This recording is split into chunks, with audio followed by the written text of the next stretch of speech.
తాళరేవు మండలం చినగోవలంకలోని Ambedkar welfare association ఆధ్వర్యంలో అంబేద్కర్ జయంతి కార్యక్రమం ఘనంగా నిర్వహించారు. ముందుగా అంబేద్కర్ నిలువెత్తు విగ్రహానికి పూలమాల వేసి నివాళులర్పించారు. ఈ సందర్భంగా నరసింహమూర్తి మాస్టర్ అధ్యక్షతన జరిగిన ఈ సభలో ఎంపీపీ సునీతతో పాటుగా పలువురు మాట్లాడారు.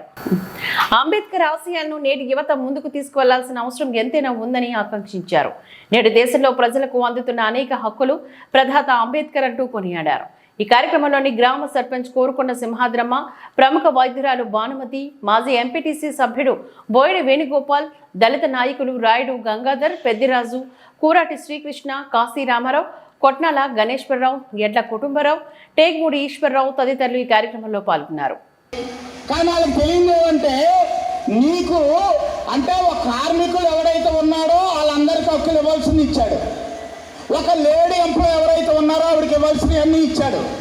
ఉద్యోగం అందుకే స్వాతంత్రం వచ్చిన తర్వాత 7.5 డికేడ్స్ ఆఫ్ ఇండియన్ ఇండిపెండెన్స్ ఈ దేశం ఇలా ఉన్నతంగా ఉంది అంటే కారణం కనబడుతుంది. గౌరవనీయులు, నేను ఈ విధంగా ఉన్నానంటే డాక్టర్ బిఆర్ అంబేద్కర్ పెట్టిన భిక్ష.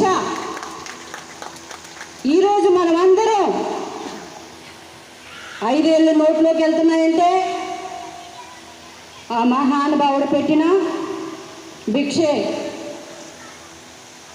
ఆయనే మన ఊపిరి. అంబేద్కర్ అంటే మన శక్తి. చిన్నపిల్లలకి మనం ఏమని చెప్పాలి తెలుసా? మన దేవుడు నిలువెత్తు రూపంలో తన ప్రాణాన్ని, తన కుటుంబాన్ని, తన సర్వాన్ని కోల్పోయిన మన దేవుడు అక్కడ నిలువెత్తు రూపంలో ఉన్నాడు. వాడు